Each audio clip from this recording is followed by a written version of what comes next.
Guys இந்த வீடியோவில் நீங்கள் என்ன பார்க்க போகிறீங்கன்னா ஐபிஎல் ஷெட்யூல் வந்து விட்டுட்டாங்க. இதில் வந்துட்டு நம்ம எக்ஸ்பெக்ட் பண்ண மாதிரி சென்னைக்கும் ஆர்சிபிக்கு தான் ஃபஸ்ட் மேட்ச்சு. அதுவும் எங்கே சேப்பார்க் நம்ம கோட்டையில் தான் ஃபஸ்ட் மேட்ச்சு.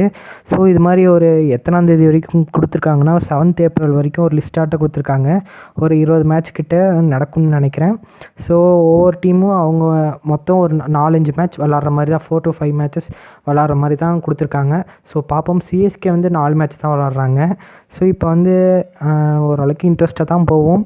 இப்போ அடுத்தது நீங்கள் பார்க்குறது வந்துட்டு நான் வந்துட்டு கூகுளில் சர்ச் பண்ணி பார்த்தேன் கைஸ். எது test match England India vs England வந்து டாஸ்க்கு முன்னாடி வந்து பார்த்தேன். இது மாதிரி தான் இருந்துச்சு. இந்தியா வந்து வின்னிங் ப்ராபபிலிட்டி 0.1%, ட்ரா வந்து 0.1, இங்கிலாந்து வந்து 99.8% ஜெயிக்கிறதுக்கு வாய்ப்பு இருக்குது. எதனால் இதை வந்து கூகுள் போட்டுருந்ததுன்னு தெரில. கூகுளில் சர்ச் பண்ணும்போது இது மாதிரி இருந்தது. யார் யாரெல்லாம் பார்த்துருந்தீங்கன்னா மறக்காமல் கமெண்ட் பண்ணுங்கள். அதுக்கப்புறம் dream debut for Akash Deep. செம்மையான டெபியூ. எடுத்தோடனே வந்து சாக் ராலியை வந்துட்டு எடுத்தார். போல்டு தெரிச்சுது, ஆனாலும் நோ பாலாக போயிடுச்சு. அதுக்கப்புறம் அவரை வந்து 3வது விக்கெட்டாக கரெக்டாக எடுத்துட்டார். அதுவும் போல்டு தான். ஸோ செம்மையான டெபியூவாக இருந்தது. பும்ராவுக்கு பயங்கரமாக பும்ரா இல்லாத பிளேஸை வந்து கரெக்டாக இவர் வந்து சாட்டிஸ்ஃபை பண்ணிட்டார். அதனால் டக்குன்னு விக்கெட் எடுக்கிற மாதிரி இருந்துச்சு. அதனால ஜோ ரூட் வந்து ஒரு செஞ்சுரி கிட்ட போட்டார் பும்ரா இல்லாதனால. ஏன்னா பும்ரா இருந்தாருன்னா டக்குன்னு எல்லா டைமும் வந்து எடுத்து விட்டுறாரு. இல்லை சில போலர்ஸ் சில டைம் எடுப்பாங்க. ஸோ மேக்ஸிமம் பும்ராட்டே அவுட் ஆகிறனால இப்போ பிரச்சனை இல்லாமல் போயிடுச்சு. இப்போ வந்துட்டு நம்மளுக்கும் ஆர்சிபிக்கு தான் மொதல் மேட்ச்சு. இதில் பார்த்திங்கன்னா நம்ம மொத்தம் 4 மேட்ச் விளாட போகிறோம். அதில் வந்து 2 வந்து ஹோம் மேட்ச்சு. எதாக இருக்குன்னா ஆர்சிபியும் ஜிடியும் ஹோம் கிரவுண்டு. அதுக்கப்புறம் நம்ம ஹைதராபாத்து டெல்லிக்கெலாம் போகிறோம். விசாகப்பட்டினம் மற்றும் ஹைதராபாத். ஸோ 2 இதுவும் எல்லா இடமும் நம்ம கோட்டை மாதிரி தான். தலை போகிற இடமே எல்லாமே நம்ம கோட்டை அது மாதிரி தான் இருக்குது. ஸோ எல்லா மேட்சும் ஜெயிச்சுட்டு நம்ம இந்த வருஷம் 6th கப்பு அடிப்போன்னு வேண்டிக்கோங்க கைஸ். ஃபஸ்ட் மேட்ச்சு ஆர்சிபி கூட தான். இதில் பார்த்திங்கன்னா இன்னொரு அப்டேட்டும் இருக்குது. நம்ம பிளேயர்ஸு சில பேர் இன்ஜுரியில் இருக்காங்க. டெவான் கன்வே, ரச்சின் ரவீந்திரலாம் ஒரு மைனர் இன்ஜுரியில் இருக்காங்க. டெவான் கன்வே பொறுத்த வரைக்கும் கையில் ஒரு ஃபிங்கரில் ஏதோ இன்ஜுரி இருக்குது. ரச்சின் ரவீந்திரா காலில் இன்ஜுரி இருக்குது. முஸ்டபிசூர் தலையில் இன்ஜுரி இருக்குது. தீபக் சகர் ஏதோ முதுகில் வந்துட்டு ஏதோ மைனர் இன்ஜுரியாட்ட இருந்துகிட்டு இருந்தது. என்சிஏ கேம்பில் தான் இருந்துகிட்ருக்காரு. ஸோ இவர் வந்து ரஞ்சி ட்ராஃபி ஆடல.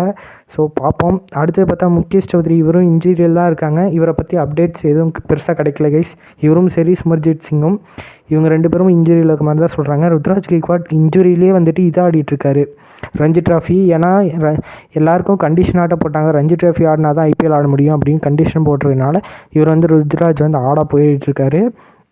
இப்போ அடுத்து பார்த்தா ஷாக்கு டாக்கரும் ஏதோ மைனர் இன்ஜுரியில் இருக்காருன்னு சொல்கிறாங்க. ஸோ கம்பல்சரி தெரில. ஷாக்கு டாக்கர் பத்திரனாலாம் மைனர் இன்ஜுரி ஏதோ ஸ்ட்ரெஸ் லைட்டாக இன்ஜுரி அது மாதிரி இருந்துட்டு இதுலேயும் இன்ஜுரின்னு கொடுத்து வச்சுருந்தாங்க. ஸோ இதையும் நான் சொல்லிடுறேன். ஸோ இவங்க வந்து கொஞ்சம் லைட்டாக மைனர் இன்ஜுரி பிளேயர்ஸே இருக்காங்க தான். மிச்சம் இருக்க பிளேயர்ஸ்லாம் மெயின் இன்ஜுரின்னு பார்த்தா முஸ்டபிசூர் ரவீம் தான். ஏன்னா ஒரு தலையில் அடிபட்டிருக்கு அவருக்கு. அதுக்கப்புறம் சிவன் டுபேயும் கொஞ்சம் பெரிய இன்ஜுரின்னு தான் சொல்லிகிட்டு இருக்காங்க. ஸோ மிச்சம் இருக்க பிளேயர்ஸ் எல்லாமே ஒரு மைனர் இன்ஜுரி அது மாதிரி தான் சொல்கிறாங்க. டெவான் கான்வே விரலில் அடிபட்டது, ஆனால் கிராக் எதுவும் இல்லைன்னு சொல்லியிருக்காங்க. அடுத்து பார்த்தா சிவன் டுபே இருக்கும் ஒரு மைனர் இன்ஜுரியாக இருக்க வாய்ப்புகள் அதிகமாக இருக்கும். ஸோ இந்த இதில் வந்துட்டு நான் யாரை விட்ருக்கேன்னா டாரி மிச்சில் விட்ருக்கேன். அவருக்கும் ஒரு இன்ஜுரி இருக்குது. ஸோ பார்ப்போம். ஸோ இந்த வருஷம் எப்படியும் ஐபிஎல் ஸ்டார்டிங் அப்போ கேம்பெயின் ஆரம்பிச்சிருவாங்க. மார்ச் 10க்குள்ளே ஆரம்பிச்சிருவாங்க. எல்லா பிளேயரும் ஒரு மார்ச் 20க்குள்ளே வந்திருப்பாங்க. அது மாதிரி தான் இருக்கும். கேம்பெயினுக்கு வந்து ஜாயின் ஆகியிருப்பாங்க. ஏன்னா இப்போ வந்து பிபிஎல் பங்களாதேஷ் ப்ரீமியர் லீகு, அதுக்கப்புறம் பிஎஸ்எல் நடக்கிற 2 லீக் நடந்துகிட்ருக்கு. ஸோ அந்த லீகிலேருந்து இப்போ எப்படியும் சில பேர் பாதி பேர் வந்துட்டு ஐபிஎல் ஆடுறவங்க தான் இருப்பாங்க. அவங்க வந்துடுவாங்க. ஸோ இதோட நான் வீடியோ முடிக்கிறேன். இது போல் ஏதாச்சும் அப்டேட்ஸ் வேணுமா மறக்காமல் நம்ம சேனலை சப்ஸ்கிரைப் பண்ணிக்கோங்க. ஸோ மிச்சப்படி தான்.